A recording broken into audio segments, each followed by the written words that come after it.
Kulang sa common sense. Ganyan inilarawan ng AFP ang ginawang pang-aagaw ng food supplies ng China Coast Guard sa ating mga tropa sa Ayungin Shoal. Magbabalita si Brian Castillo.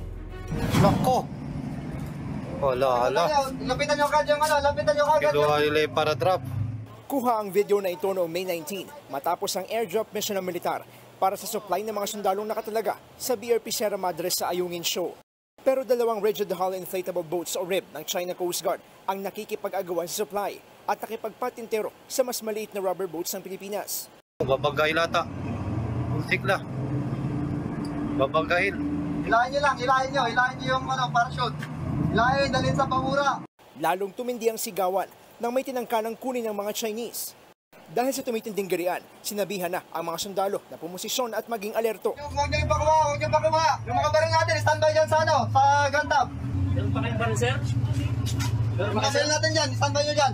Sabi ng Armed Forces of the Philippines, mga tagpong ito raw ang hindi ipinakita ng China sa nauna nilang ipinakalat na video ng insidente sa Ayungin. Sabi kasi ng China, tinutukan sila ng baril ng mga sakay ng BRP Sierra Madre. Itinanggihan ni AFP Chief of Staff General Romeo Browner. We are denying that any of our soldiers pointed deliberately their guns to any of the Chinese. But we will not deny the fact that they were armed, because the BRP Sierra Madre is a commissioned Philippine Navy ship, and therefore it is authorized to have weapons. Gate pa ni Browner, masyado rin anyang lumapit sa Navy ship ang mga agresibong tauhan ng China Coast Guard, dahilan para maalerto ang mga sundalo. Our soldiers, as a precautionary measure, held on to their firearms. It's part of the rules of engagement, lahat yan. That whenever you see imminent threats coming to your way, syempre maghanda ka naman. Hindi pwedeng hindi ka handa in case something happens. Sa 4 na batch ng ibinagsak na rasyon, 3 lang ang nakuha ng mga sundalong Pinoy. Naagaw ng China ang isa at nang makitang pagkain at gamot lang ang laman nito ay itinapon din sa dagat. Siguro naghahanap sila ng construction materials. Kaya nga naisip na natin na mag-airdrop na lang at para walang resistance. Wala na yung harassment na nangyayari sa dagat. Pero still, nakita nyo sa video, ganun pa rin eh. Ganun pa rin. Ayaw tayong tantanan. Dahil sa nangyari, suportado ng AFP ang paghahain ng panibagong diplomatic protest laban sa China. Malinaw nilang isang provocation o pang-uudyok ng gulo ang hindi makataong pang-aagaw ng supply. Ilang grupo naman na nagprotesta sa Chinese Embassy sa Makati dahil sa agresibong ginagawa ng China sa West Philippine Sea. China muni! Patuloy daw sila mangangalampag hanggang hindi tumitigil ang China sa panghaharas. Para sa 1PH, Brian Castillo, News 5. Sa puntong ito, magkakausap natin si AFP spokesperson Colonel Francel Margaret Padilla. Magandang tanghali po sa inyo, ma'am. Magandang tanghali, Cheryl. Magandang tanghali sa inyong mga taga-subaybay.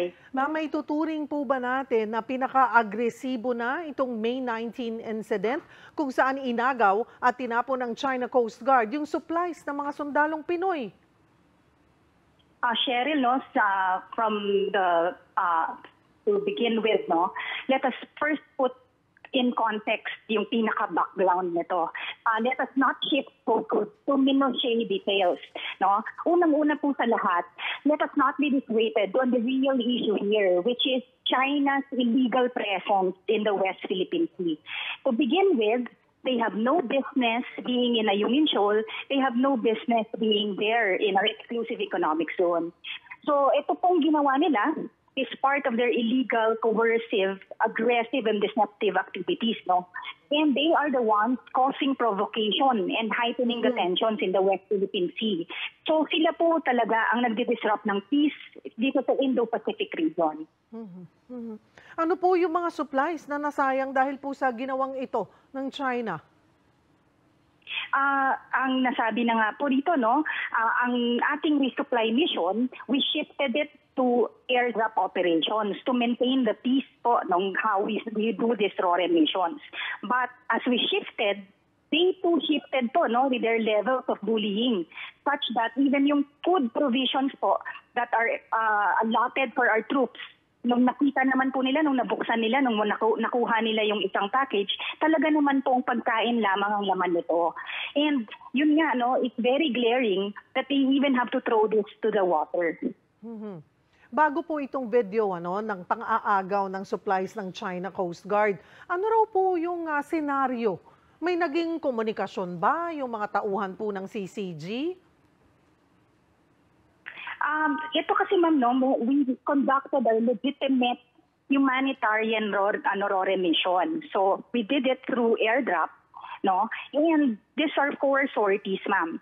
So when their vessels, nung nakita po nila na parating itong ating aircraft, nagpadala po sila nitong mga ribs, no, to intercept the packages that are going to be delivered to our troops. Ang sabi po ni AFP Chief General Romeo Browner, posibleng ginawa ng CCG ang pang-aagaw sa hinalang construction supplies ang dala ng ating tropa. Paano kung construction supplies nga po ito? Bawal ho ba yun? Yan po kasi ma'am talaga, no, ang kanilang fear, no, they are actually engulfed by their paranoia that we are actually sending construction materials. But tinakita naman po natin na nung nabuksan talaga nila, these are legitimate food supplies for our troops in the area. Pag-usapan po natin yung pinakakalat ng China na nanutok daw ng baril yung ating mga tropa. Ano po yung nakikita nating motibo rito ng China at ano ang aksyon po dito ng AFP? Again, ma'am, no, this is part of their ICAD activities. No? Ang personnel po ng ating sandatahang lakas, we are governed by the rules of engagement. And ang bawat tao natin, ang bawat personnel, tropa natin, they are trained for this. And they clearly acted with the highest level of professionalism, restraint, and discipline dito po sa pag-perform nila ng mission to safeguard our sovereignty and sovereign rights. Pagkatapos po nitong May 19 incident, naulit pa ho ba yung ating pag-airdrop ng supplies? Sa ngayon, ma'am, wala pa tayong successive mission. We will leave it to their ground commanders po, no, sa ating Western Command as to the scheduling po and kung paano po natin i-conduct yung successive RORE missions po natin. Marami pong salamat AFP spokesperson Colonel Francel Margaret Padilla.